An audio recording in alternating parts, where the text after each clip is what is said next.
Hola, soy Crespo de Quantum Fracture y vengo a hablarte de storytelling para conectar mejor con tu audiencia.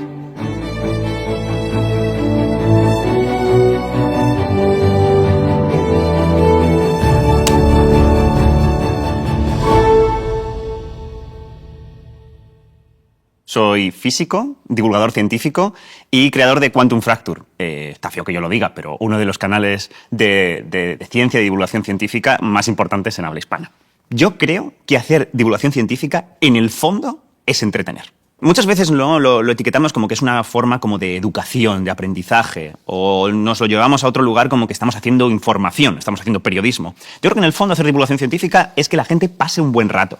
La cuestión es hablar de una cosa interesante de un modo que sea comprensible y que conecte con la gente.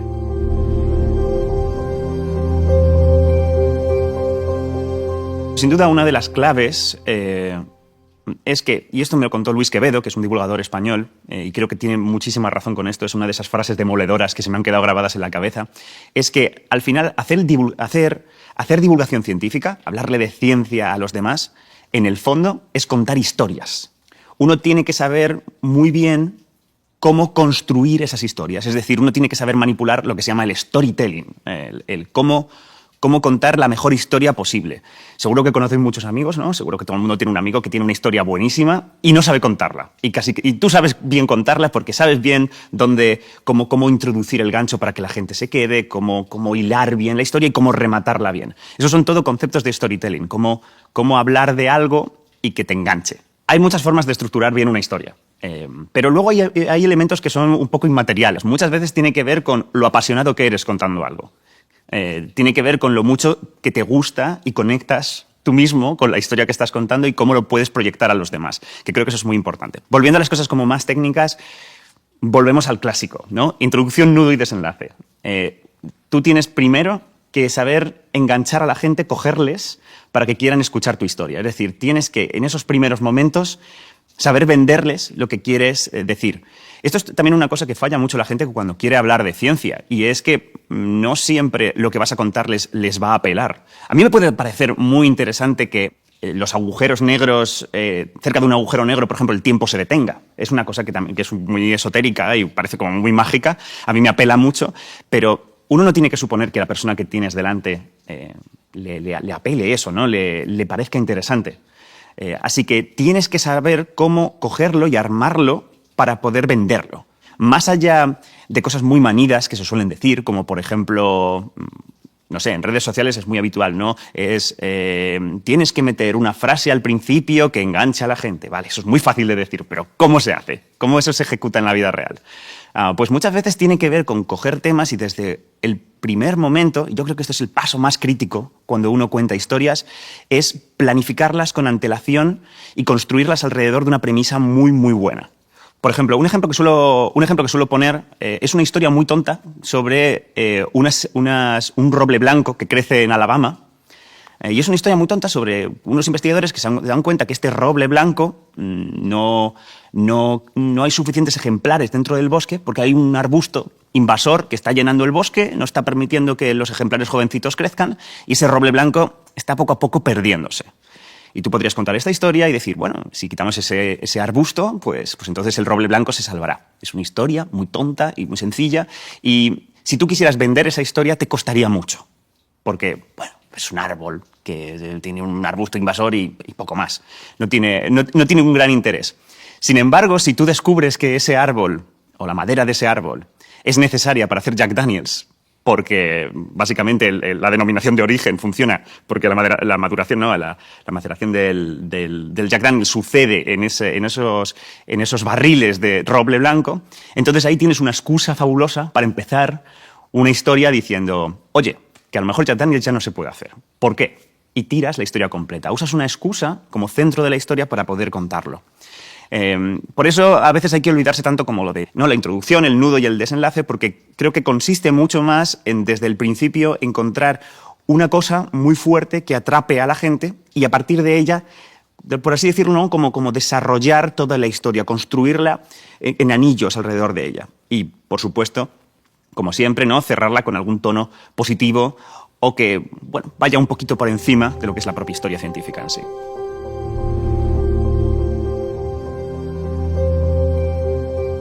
Vale, ¿cómo puedes aplicar las técnicas de divulgación científica, ¿no? Las técnicas de divulgación en tu día a día, ¿no?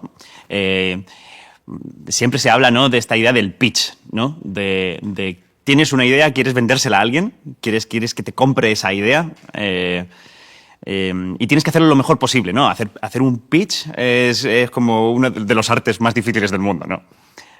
Y muchas veces eso sucede muchas veces en tu día a día. Tienes que convencer a otras personas o tienes que contarle cosas complicadas o cosas que quieres que esa persona enganche contigo en esas ideas, ¿no? Y ahí utilizar muchas técnicas divulgativas te podría venir muy bien. Para eso primero necesitas un plan. Necesitas tener una idea que hayas planificado con cuidado para poder vendérsela correctamente. Es también la cosa que se llaman ganchos. Tener una idea muy poderosa. Un poco con lo que pasaba con los Robles y el Jack Daniels. Tienes que incorporar a tu historia el Jack Daniels para que el resto puedas contarlo. Esa planificación yo creo que es muy importante para poder conectar con la gente cuando cuentas las cosas. Muchas veces nos parecen que nuestras ideas son las mejores del mundo, conectan mucho con nosotros mismos, pero hay que ponerse siempre en los zapatos del otro. Hay que pensar que la persona que tienes delante seguramente no le interese absolutamente nada de lo que le estés contando. Y tienes como que partir de esa premisa. La gente a mi alrededor no le interesa lo que estoy contando. Vamos a hacer que les interese. Otra cuestión es cuando lo estés contando, cuando estés contando lo que estás contando, ¿no?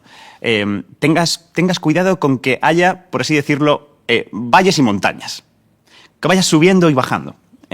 Que no sea todo tralla, por así decirlo, sea todo información técnica o informaciones, cosas muy difíciles o que requiera una energía muy grande poder comprenderlo, sino que de vez en cuando haya momentos, por así decirlo, de relajación, en el que haya cosas mucho más sencillas, un poco como eso, contar cosas técnicas y compaginarlas con cosas más ligeras es también súper complicado. Debo decir que ese es un arte que yo apenas domino, pero hace que todo sea mucho, mucho mejor.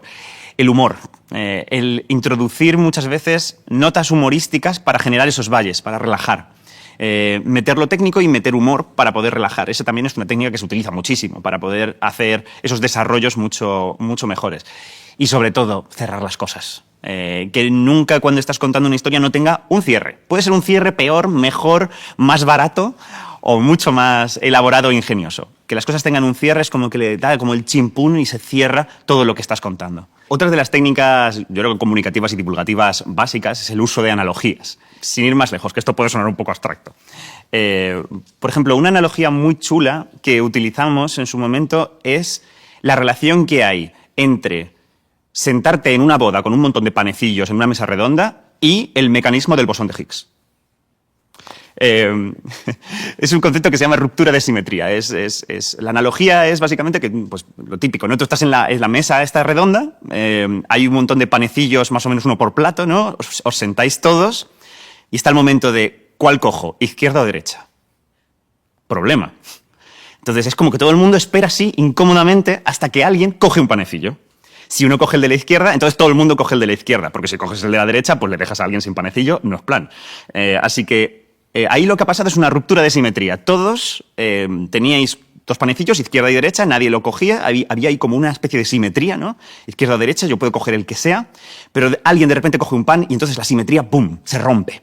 Y entonces todo el mundo coge el de la izquierda.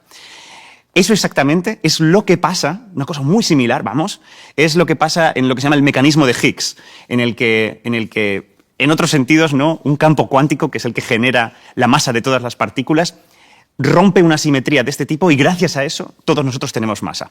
Esta es una analogía, es una conexión que hay entre dos cosas y que puedes utilizar a tu favor. El uso de analogías a mí me parece muy poderoso, porque muchas veces contamos una cosa que suena así muy rara, muy abstracta, que suena muy dura, y de repente simplemente diciendo, mira, esto es como los panecillos en la boda. Pues de repente esa estructura, ¿no?, te ayuda a compararla y a entenderla mucho mejor. Y yo creo que se puede aplicar a muchas cosas, no solamente en cosas de física dura, sino simplemente en cosas técnicas que necesitas que se expliquen mucho mejor. Aplicar estas técnicas yo creo que es muy bueno. Al final, para hacer buena divulgación muchas veces necesitas tener también una conexión muy grande con el mundo real que está viviendo el resto de personas. Hay que vivir un poco para hacer buena divulgación.